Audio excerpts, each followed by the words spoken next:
Hello friends, welcome to Defence Matrix. तो एक काफ़ी इंपॉर्टेंट अपडेट जो है वो निकल कर आ रहा है इंडियन आर्मी की साइट से। एक RFI को रिलीज़ किया गया है जिसमें इंडियन आर्मी ने रिक्वायरमेंट रखी है क्लोज क्वार्टर कार्बाइंस की, जो कि करीबन 4,25,213 राइफल्स की हैं, यानी कि 4,25,213। तो ये न्यूज़ पहले ही आ गई थी कि इंडियन आर्म फोर्सेस की जो CQB कार्बाइन की रिक्वायरमेंट्स हैं वो अब इंडिजिनसली कंप्लीट करी जाएंगी, जिसके लिए पहले UAE की कराकल कार 816 कार्बाइन को कंसीडर किया जा रहा था। और ये जो हंट है ये कई साल तक चली, लेकिन अल्टीमेटली इस साल ये रिपोर्ट आई, ये रिक्वायरमेंट इंडियन मेड गन से पूरी करी जाएगी, जो कि काफ़ी अच्छी न्यूज़ थी। और इसी को लेकर ये इंपॉर्टेंट अपडेट आया है जिसमें इंडियन आर्मी ने अपनी साइट से रिक्वायरमेंट जो है वो CQB कार्बाइन को लेकर रखी है। तो ये कार्बाइंस जो हैं वो 5.56 बाय 45 मिलीमीटर के राउंड्स को फायर करने में सक्षम होगी। और अगर आपको नहीं पता तो ये बता दें कि असॉल्ट राइफल और कार्बाइन में डिफरेंस जो है वो ये होता है कि जो कार्बाइन होती है उसका साइज असॉल्ट राइफल के कंपैरिजन में छोटा होता है। प्रिसाइजली बात करें तो जो बैरल लेंथ है वो कार्बाइन की असॉल्ट राइफल के कंपैरिजन में छोटी होती है, जिसकी वजह से जो आपको मैक्सिमम इफेक्टिव रेंज मिलती है वो भी थोड़ी कम होती है। लेकिन कार्बाइंस को मेनली क्लोज क्वार्टर बैटल के लिए यूज़ किया जाता है, इसलिए इन्हें CQB कहा जाता है। क्योंकि लेंथ छोटी है तो इनके साथ मनूवर करना डिफ़िकल्ट सिचुएशंस में या फिर डिफ़िकल्ट कंडीशन में आसान होता है। तो यूजुअली अर्बन एनवायरनमेंट में इनको यूज़ किया जाता है जहाँ पर आपको लॉन्ग रेंज शॉट्स नहीं लेने होते हैं, लेकिन मनूवरिंग जो है वो इंपॉर्टेंट फैक्टर होता है।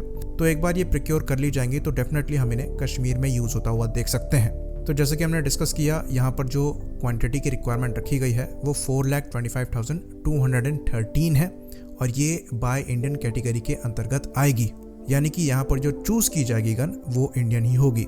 इफेक्टिव रेंज की जो मांग करी गई है वो 200 मीटर की करी गई है। जैसा कि हमने बताया, असॉल्ट राइफल के कंपैरिजन में आपको यहाँ पर कम इफेक्टिव रेंज मिलती है। बाकी यहाँ पर सिंगल शॉट और ऑटोमेटिक फायर की कैपेबिलिटी होनी चाहिए। पिकेटनी रेल की मांग करी गई है। वज़न जो है वो गन का बिना किसी मैगजीन के और एसेसरीज के 3 किलोग्राम से 10% ज़्यादा हो सकता है, उससे ज़्यादा नहीं होना चाहिए। बट स्टॉक की बात करें तो फिक्स्ड और फोल्डिंग, रिट्रैक्टेबल, साथ में कॉम्बिनेशन बट सभी अलाउड हैं। लेंथ की बात करें तो एक्सटेंडेड कंडीशन में 800 mm की लेंथ जो है वो अलाउ करी गई है और फोल्डेड कंडीशन में ये 650 mm से ज़्यादा नहीं होनी चाहिए। बाकी ये -20 से +45 डिग्री सेल्सियस के टेम्परेचर के बीच में ऑपरेट होने में सक्षम होनी चाहिए बिना किसी इशू के। बाकी जो सर्विस लाइफ की यहाँ पर रिक्वायरमेंट रखी गई है वो 15,000 राउंड्स या फिर 15 ईयर्स की रखी गई है। तो यहाँ पर कई इंडियन ऑप्शंस पहले से अवेलेबल हैं। हम बात करें SSS डिफेंस के ऑप्शंस की तो उनकी साइट से M72 या फिर P72 CQB कार्बाइंस जो हैं वो ऑफर करी जा सकती हैं। बीच में कुछ रिपोर्ट्स ऐसी आई थी जहां ये दावा किया जा रहा था कि जो M72 कार्बाइन है वो इंडियन स्पेशल फोर्सेस के ट्रायल्स में है। ऑल्दो इस पर कोई कंफर्मेशन जो है वो निकलकर सामने अभी तक नहीं आई है और ऑफिशियली कंपनी की वेबसाइट में भी इसके बारे में उल्लेख जो है वो नहीं किया गया है। पर यह गन दिखने में काफ़ी मॉडर्न लगती है। पिकेटनी रेल और एडजस्टेबल बट जो है वो आपको क्लियरली यहाँ पर नज़र आएगा। चार्जिंग हैंडल जो है वो M4 स्टाइल का नज़र आता है। पिकेटनी रेल जो टॉप पर है वो लंबी है, जिस पर होलोग्राफिक साइट लगी है। बाकी फायर सेलेक्टर जो है वो भी थंब के पास नज़र आ रहा है।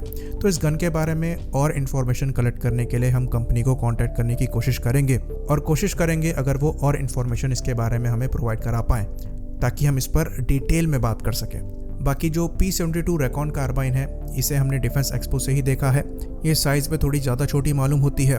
बाकी जो इसका बट स्टॉक है वो रिट्रैक्टेबल और साइड फोल्डिंग है। तो ये गन दो ऑप्शन के साथ आती है, 7.62 बाय 39 मिलीमीटर और 5.56 बाय 45 मिलीमीटर। पर यहाँ पर हमारी जो रिक्वायरमेंट है वो 5.56 बाय 45 मिलीमीटर राउंड्स की है, तो ये यहाँ पर फिट बैठेगी। बाकी यहाँ पर फ्री फ्लोटिंग बैरल मिल जाता है, तो अच्छी एक्यूरेसी आपको यहाँ पर मिल जाएगी। बात करें दूसरे ऑप्शन की तो ऑर्डिनेंस फैक्ट्री बोर्ड द्वारा भी एक CQB कार्बाइन जो है वो बनाई गई थी, जो कि वज़न में ऑलमोस्ट रिक्वायरमेंट की जो लिमिट रखी है वहाँ पर फिट बैठती है। करीबन 3.25 किलोग्राम का वज़न है, वो भी बिना मैगजीन का। बाकी 30 राउंड की मैगजीन यहाँ पर लगाई जा सकती है और 200 मीटर यहाँ पर इफेक्टिव रेंज रखी गई है और 5.56 बाय 45 मिलीमीटर के राउंड से फायर करने में सक्षम है। तो इसका डिज़ाइन भी थोड़ा मॉडर्न है। फोल्डेबल बट यहाँ पर दिया गया है और रिवेट फ्री डिज़ाइन है। बाकी जो पिकेटनी रेल है वो गन की पूरी लेंथ में है। बाकी यहाँ पर भी सिंगल और ऑटो दोनों मोड है फायरिंग के, जैसे कि रिक्वायरमेंट रखी गई है। तो ये गन भी रिक्वायरमेंट में फिट होती है और इसके मॉडर्न वर्जन को हमने डिफेंस एक्सपो में देखा था। तो हमारे पास इंडिजिनस ऑप्शंस अवेलेबल है। अब ये देखने वाली बात होगी कि कौन सी गन जो है वो चूज़ करी जाती है। अगर यहाँ पर SSS डिफेंस की गन चूज़ करी जाती है तो इस Indian private small arm manufacturer को एक अच्छा खासा बूस्ट मिलेगा, जो कि overall Indian small arm manufacturing के लिए एक अच्छी बात है। आई होप इन्फॉर्मेशन यहाँ पर क्लियर हो। इसी बात पर हम इस वीडियो को ख़त्म करेंगे। लाइक करिए, सब्सक्राइब करिए। जय हिंद।